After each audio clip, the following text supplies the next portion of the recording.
It's Local Edition. I'm Brad Pomerance. Thank you so much for joining us. We are joined by three special friends, Christina, George, Genete Bowen, and Chloe, who is a 5-year-old Dachshund. I am so glad you are all here. They're with Dog E911.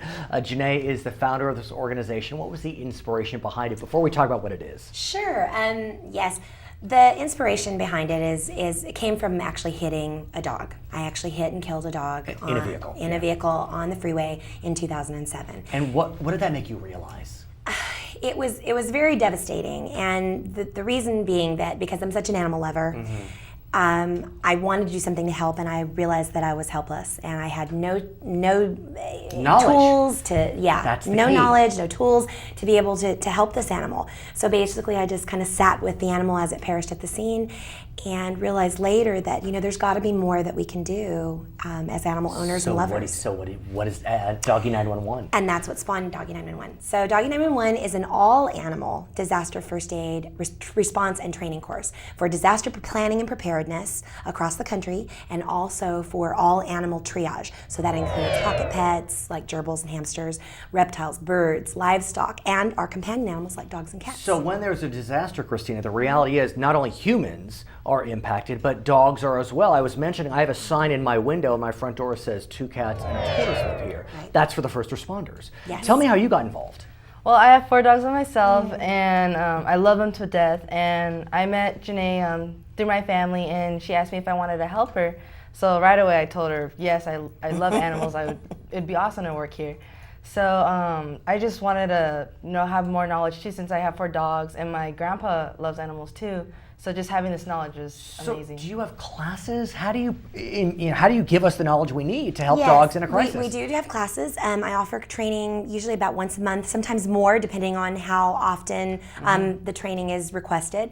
I do teach the youth assistants. They get their training for free, anyone under 18. And Christina started with me when she was 12, so she's now 17, so she's been with me quite a few years. Nice.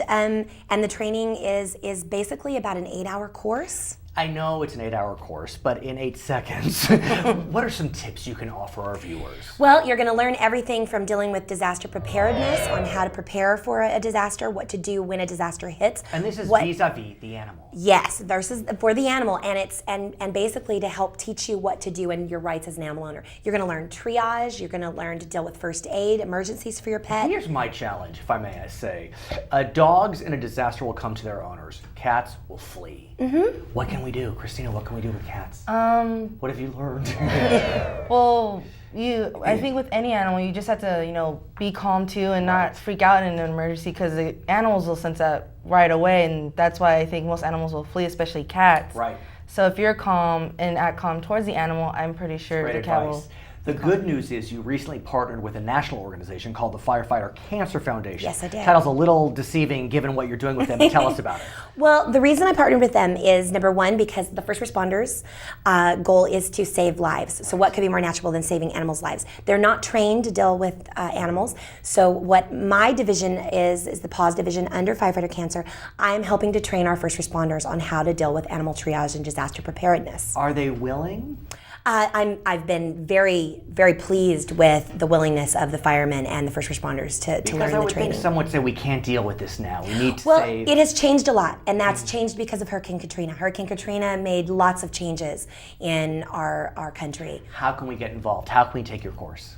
Well, basically, they can go ahead and go to the website, which my website is doggy911.com, and also the Firefighter Cancer website. My stuff is listed on there as well, so it's ffcancer.org, under the PAWS division. You are terrific. I am so glad you took a tragic situation and turned it into a gift for humans and animals around the nation. Congratulations, Christina. I'm Brad Pomerance. Thank you for joining us. Back to HLO. Mom, Dad, I think we need charter internet. For school, so that I can take on extra credit projects, research my English papers, expand my knowledge of physics. I'm thinking valedictorian. You bring up a lot of good points, honey. I think we should get it. Absolutely. With super fast internet speeds, kids can do more this school year. Like homework, let it all in with Charter.